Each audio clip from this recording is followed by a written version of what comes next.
Hey guys, Lynette here, and today we're actually going to be doing a little story time. I'm actually doing a couple errands. It is raining here in Texas, but I kind of wanted to start off with, since I have a new booktube channel, just to share a little bit about myself and how I started getting into books.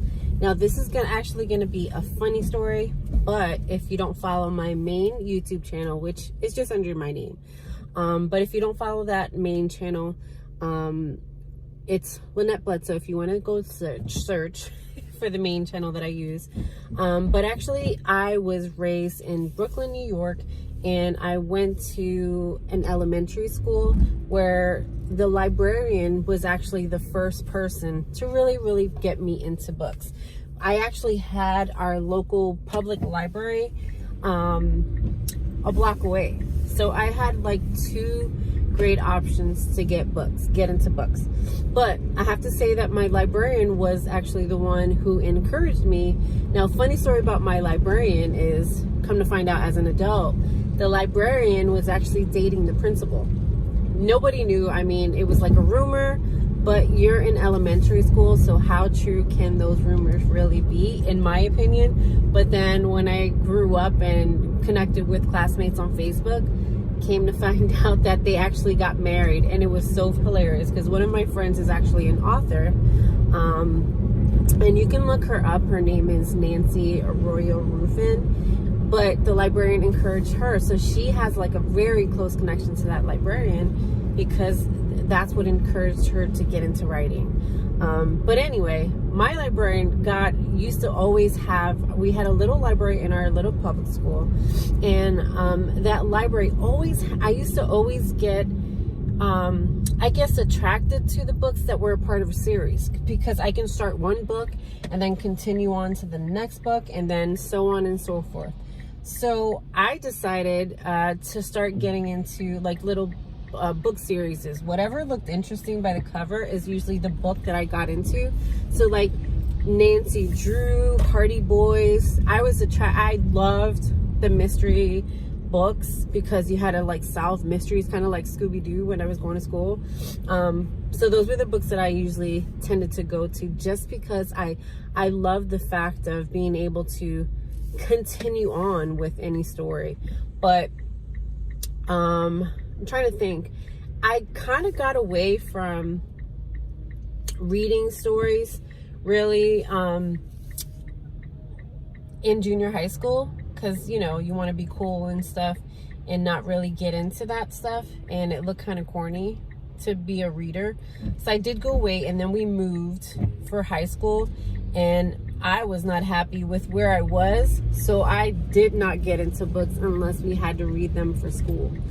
But when I graduated high school and I got into college, and I was able to kind of connect with people, and I'm actually moved back to New York City and actually kind of reconnect with, I guess, my culture, and started being able to take classes that I wanted to get into. That's when I kind of got it back into reading stories that I actually wanted to read from authors that I actually wanted to read. It wasn't like forced. So that's when I started getting back into not really mysteries. I haven't gone back into mystery stories. I'm kind of like into like YA novels. Those really interest me for some reason. I guess I wish, if I was younger, that when I was younger I had stories that kind of connected to my story that I can connect to. But I think it's hilarious, in my opinion, to know that my librarian actually married the teacher.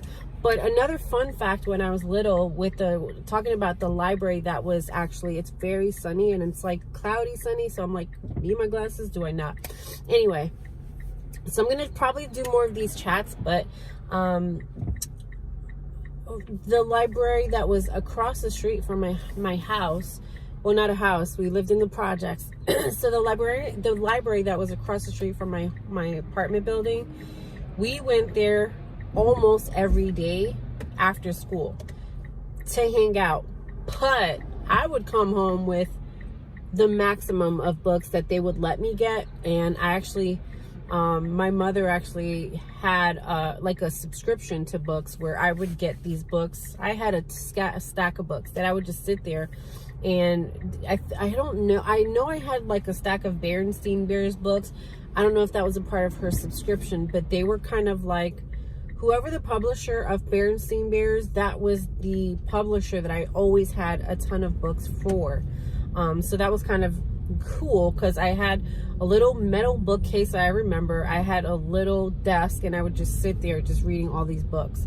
I don't even know what happened to those books, because we moved, so we probably donated it to someone or gave it to someone else. I doubt we tossed them in the trash. There's like so many books, but it was funny because you kind of think when you're little, you know, where your habits start, I guess.